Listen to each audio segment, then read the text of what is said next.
Hello students, मैं लाला राम स्वागत करता हूं अपने YouTube चैनल लाला राम मैथ्स में। और आज हम पढ़ेंगे चैप्टर 5 समांतर श्रेणी, जिसे सामान्य भाषा में बोला जाता है एपी यानी अरिथमेटिकल प्रोग्रेशन। आज हम पढ़ेंगे क्लास के अंदर इसका सामान्य परिचय यानी समांतर श्रेणी का जो सामान्य परिचय है, बेसिक इंट्रोडक्शन की बात हम क्लास के अंदर करेंगे। वीडियो को लाइक कीजिए, कमेंट कीजिए, शेयर कीजिए और सब्सक्राइब करना ना भूलें। बेल आइकन को ऑन कर दीजिए ताकि आने वाले नेक्स्ट वीडियो की नोटिफिकेशन आपको मिल जाए। तो सबसे पहले हम बात करते हैं समांतर श्रेणी से पहले हम बात करते हैं श्रेणी क्या होती है। सबसे बेसिक बात होती है कि हम श्रेणी की बात करते हैं। श्रेणी क्या होती है?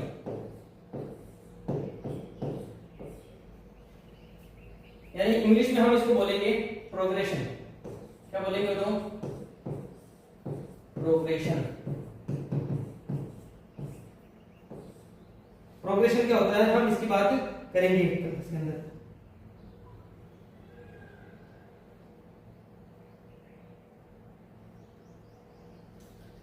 तो बात करते हैं जब कुछ संख्याएं निश्चित नियम के अनुसार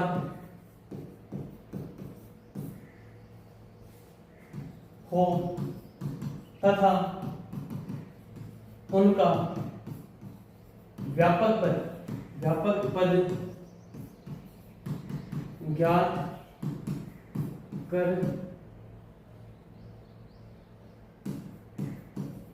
सकते हो। यानी श्रेणी किसे कहते हैं कि वे संख्याएं या कुछ संख्याएं जो क्या होती है तो निश्चित नियम के अनुसार हो, निश्चित नियम के अनुसार होगी, उनको हम कहेंगे श्रेणी। अगर उनका व्यापक पद ज्ञात किया जा सकता है तो हम उनको क्या बोलेंगे तो श्रेणी कहेंगे। एग्जांपल देख लेते हैं इसका। सबसे पहले जैसे मैंने एग्जांपल में लिखा 1/1, 1/1, 1/2, 1/3 डॉट डॉट डॉट, इस तरीके से। अब इसका व्यापक रूप क्या होगा तो इसका व्यापक रूप होता है, हम इसमें देते हैं TN बराबर होता है, TN बराबर होता है 1/n, 1/n। इसका व्यापक रूप क्या होता है? देखो 1/1, 1/2, 1/3 डॉट डॉट डॉट। इसका जो व्यापक पद TN जो होता है 1/n होता है। इसका अर्थ है कि अगर आपको पहला पद चाहिए, प्रथम पद चाहिए, तो यहाँ पर एक हो गया तो 1/1, तो पहला पद आ जाएगा 1/1। अगर हम बात करेंगे दूसरा पद की तो 2 होगा तो 1/2 हो जाएगा, यहाँ पे दूसरा पद हो जाएगा 1/2। ठीक है। तीसरा पद देखेंगे तो 1/3 हो जाएगा, चौथा पद देखेंगे तो 1/4 हो जाएगा। इसका अर्थ ये है कि ये किसी न किसी नियम के अनुसार है तथा इसमें क्या है तो इसका व्यापक रूप व्यापक पद ज्ञात कर सकते हैं। लेकिन ये क्या है तो यह श्रेणी है। तो ये क्या है तो यह श्रेणी है, यानी यह एक प्रोग्रेशन है। लेकिन ये पहला उदाहरण बात करते हैं। दूसरे उदाहरण की बात करते हैं। जैसे मैंने लिखा 2, 3, 5, फिर मैंने 7 लिख दिया, तो ये क्या है डॉट डॉट डॉट डॉट, यह श्रेणी नहीं है, यह श्रेणी नहीं है। क्यों नहीं है यह श्रेणी? क्योंकि इसका जो व्यापक पद है हम ज्ञात नहीं कर सकते। क्योंकि देखो यहाँ पर देखो अंतर क्या बताओ, यहाँ पर अंतर है बताओ किसका? 1 का। यहाँ पर अंतर देखेंगे तो यहाँ कितने का बताओ? 2 का। यहाँ अंतर देखेंगे तो बताओ कितने का है? 2 का। तो आगे चलने पर क्या होगा? यहाँ पे अंतर क्या हो गया बताओ? अलग अलग हो गया। तो यहाँ पर हम इसको क्या बोलेंगे बताओ? श्रेणी नहीं बोलेंगे। क्या बोलेंगे? नहीं बोलेंगे, श्रेणी नहीं बोलेंगे। तो यह एक क्या बताओ? श्रेणी नहीं है, बिकॉज इसका क्या बताओ? इसका व्यापक पद ज्ञात नहीं होता है। इसका व्यापक पद ज्ञात नहीं किया जा सकता,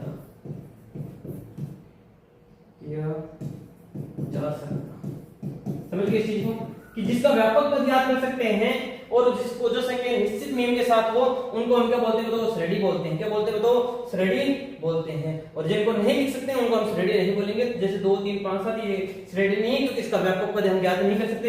लेकिन 1/1, 1/2, 1/3 डॉट डॉट डॉट, इसका व्यापक पद 1/n होता है, तो इसलिए ये क्या तो ये एक श्रेणी है। ये क्या है तो श्रेणी है। हम नेक्स्ट बात करते हैं। हमारे चैप्टर में श्रेणी नहीं है, हमारे चैप्टर में है समांतर श्रेणी। क्या बोलो? समांतर श्रेणी, जिसको सामान्य भाषा में बोलेंगे एपी। क्या बोलेंगे तो? एपी।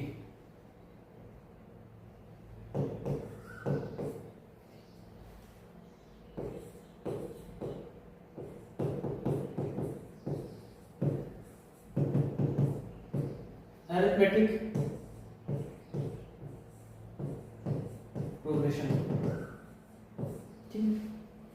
समांतर श्रेणी क्या होती है ये हम बात करते हैं कि समांतर श्रेणी किस रूप में हो सकती है और किस रूप में इसको हम ज्ञात कर सकते हैं।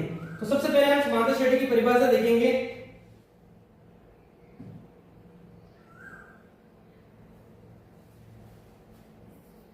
वह श्रेणी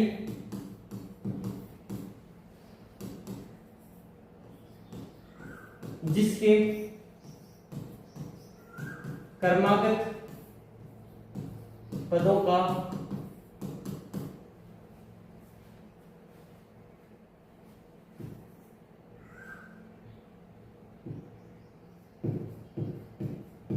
अंतर समान हो उसको हम क्या बोलेंगे बताओ।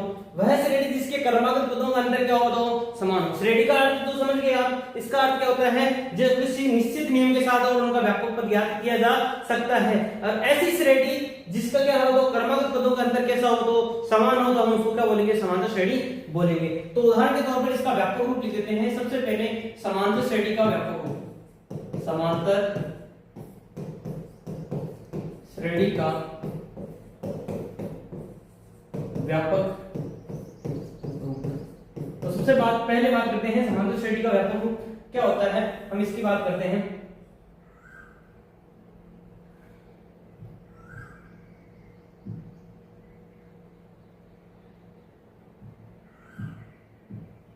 क्या होता है समांतर श्रेणी का व्यापक रूप।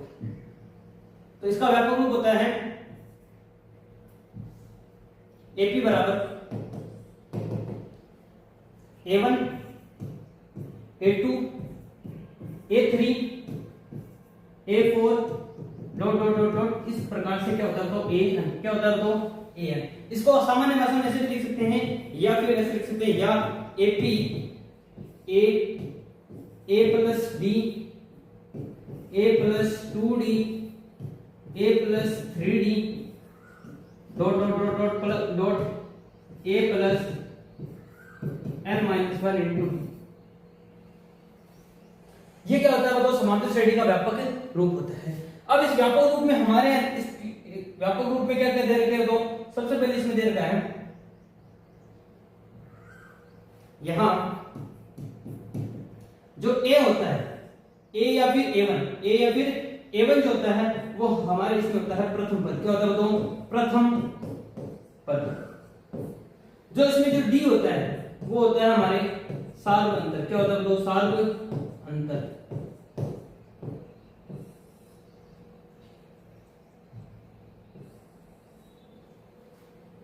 इसके देखो यहां पे लिखा हुआ है n जो होता है वो होता है पदों की संख्या। क्या होती है बताओ पदों की संख्या। यानी समांतर श्रेणी के अंदर कितने पद है विद्यमान हैं हम इसकी बात करते हैं। तो हम यहां पर देखेंगे सबसे पहले इसका व्यापक रूप क्या होता है A plus B A plus 2D dot dot dot A plus n minus 1 into D। यानी जितने n होते हैं उससे एक कम करके लिखना है D से मल्टीप्लाई। तो जहां पर ये A जो होता है वो प्रथम पद होता है समांतर श्रेणी का। D जो होता है वो समांतर श्रेणी का सार्व अंतर होता है। n जो होता है वो पदों की संख्या होती है। अब इसका हम कहते हैं कि इसका व्यापक रूप। इसका क्या लिखते हैं तो व्यापक पद।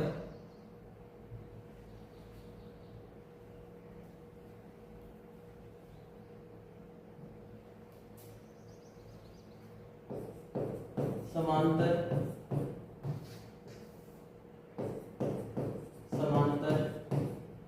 श्रेणी का व्यापक पद।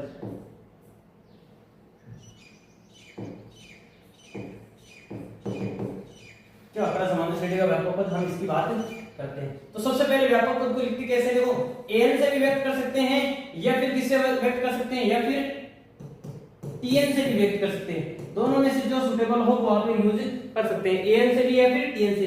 किताब के अंदर हमारे यहाँ पर an दे रखा है तो हम ज्यादातर यूज किसका करेंगे बताओ an का करेंगे। किसका करेंगे बताओ an का करेंगे। an या tn बराबर क्या होता है a plus n minus 1 into d। n minus 1 into d। तो ये जो होता है ये होता है समांतर श्रेणी का व्यापक। क्या होता है तो समांतर श्रेणी का व्यापक।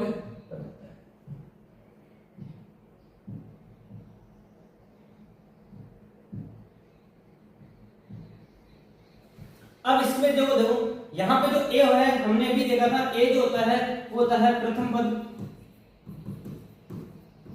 हमने अभी बात की थी जो डी होता है वो होता है सार्व अंतर। क्या होता है तो सार्व अंतर, सार्व अंतर, जिसका जो मान होता है डी बराबर होता है a2 a1, a2 a1, यानी क्रमागत पदों का अंतर, क्रमागत पदों का अंतर।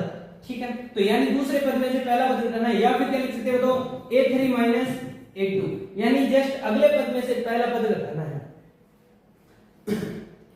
फिर यहाँ पे लिखा हुआ देखो n, और n क्या होती है बताओ पदों की संख्या, पदों की संख्या, और a है वो an जो होता है उसको बोला जाता है nवां पद। क्या बोला जाता है तो nवां पद, क्या बोला जाता है nवां पद। तो आपको अगर nवां पद याद करना है इसका अर्थ क्या है तो an याद करना है। क्या याद करना है तो an याद करना। आपको चौथा पद याद करना है यानी तो यहाँ लिखोगे a4, क्या लिखोगे बताओ a, और आपको 10वां पद याद करना है तो आप क्या लिखोगे a10, क्या लिखोगे बताओ a10। अब इसमें बात करते हैं, देखो इसी में एक नेक्स्ट क्वेश्चन आता है, वो ही आता है ये अंतिम पद। क्या आता है तो अंतिम पद।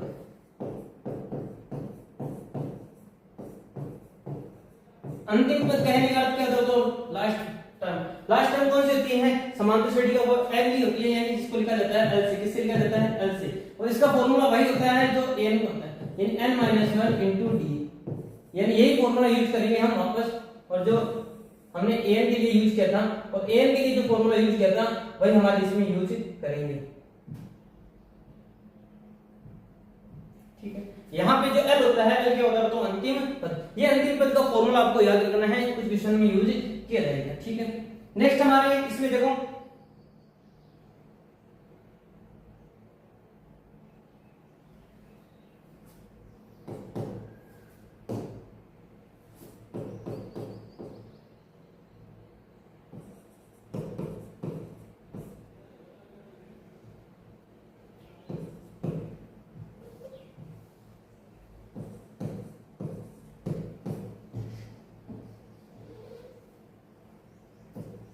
कुछ व्यापक पद हम इसमें लिख रहे हैं, यानी लिखने का तरीका क्या होगा, हमें कुछ याद करने के कुछ आसान तरीके होंगे। जैसे आपसे पूछेगा a1, तो a1 को आप क्या लिखोगे बताओ a लिखोगे। क्या लिखोगे a। अगर आपको कहेगा a2, तो a2 को कैसे लिखोगे a प्लस a। हर किसी में जोड़ना है, हर पद में a तो आएगा आएगा, लेकिन उसमें d कितना जोड़ना है, जितना यहाँ पे पद होता है उससे a कम करके, यानी कितना d है a2 है तो यहाँ दूसरा पद तो यहाँ पे एक d, यानी एक d।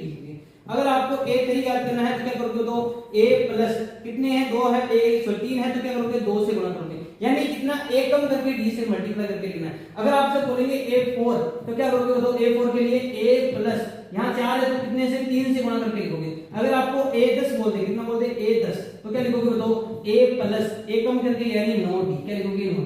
अगर आपको बोलेंगे 101 पर तो 101 पर क्या होगा तो a प्लस यहाँ a कम करेंगे तो 100d, कितना लिखेंगे तो 100। यानी आपको पता होना चाहिए कि 101 पद को कैसे लिख सकते हैं a प्लस 100d के रूप में लिख सकते हैं। अदरवाइज आप फॉर्मूले में लिख के करोगे तब भी उसमें आ जाएगा a n बराबर होता है a प्लस n - 1 * d। इस फॉर्मूले में रखोगे तब भी यही आंसर आएंगे। लेकिन आपको बेसिक तरीका कि आपको याद करना है कि a10 को कैसे लिखते हैं a प्लस 9d, क्या लिखेंगे तो a प्लस 9d, जिससे हम आसानी से सॉल्व कर लेंगे। ठीक है,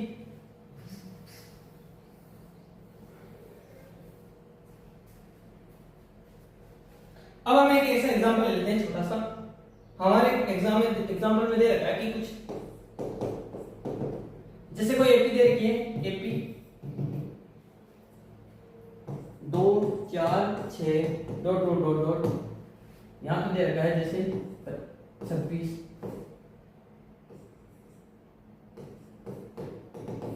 ये हमारे एग्जांपल है, देखो 2 4 6 डॉट डॉट डॉट 26। अब इसमें हमें क्या क्या याद करना है बताओ। देखो एग्जाम में हमें सबसे पहले याद करना है, मान लो ए क्या होता है बताओ प्रथम पद। क्या होता है बताओ प्रथम पद। प्रथम पद क्या होगा बताओ इसमें प्रथम पद, प्रथम पद जिसको किससे लिखते हैं बताओ ए से। और ए क्या होता है बताओ समांतर श्रेणी का प्रथम पद। क्या होगा बताओ इसमें 2, क्या होगा बताओ 2। अब बात करते हैं सार्व अंतर की, किसकी बताओ सार्व अंतर। सार्व अंतर को किससे लिखते हैं बताओ डी से। फॉर्मूला क्या है बताओ a2 - a1, a2 - a1। फॉर्मूले के अनुसार दूसरा पद क्या बताओ, दूसरा पद है 4, क्या बताओ 4 माइनस a1 की पहला पद क्या बताओ, पहला पद है 2। 4 में से 2 जाएंगे कितने बचेंगे बताओ 2। इसका अर्थ क्या है, इसका सार्व अंतर क्या बताओ प्लस का 2, क्या बताओ प्लस का 2। नेक्स्ट हमारे पास में है इसमें कुछ अंतिम पद, क्या पूछ लेंगे बताओ अंतिम पद। अंतिम पद को किससे लिखते हैं बताओ? एल से लिखते हैं। और एल हमारे पास में कितना दे देगा बताओ? 26। कितना दे देगा बताओ? जो अंतिम पद है वो हमारे पास में क्या बताओ? 26 है। ठीक है।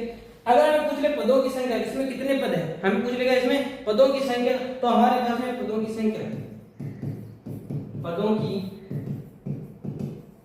संख्या पूछ ले तो क्या करना है?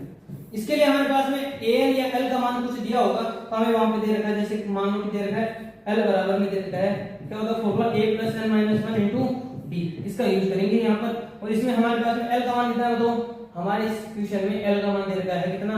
26। कितना है तो 26 बराबर में a का मान कितना है 2 प्लस n का मान हमें ज्ञात करना है -1 इनटू d का मान कितना है तो 2। अब यहाँ 26 ये प्लस का 2 इधर आएगा, किसका हो जाएगा तो माइनस का 2, ये 2 इसके मल्टीप्लाई में तो किसमें चल जाएंगे तो डिवाइड में, इधर क्या बचेगा फिर -1।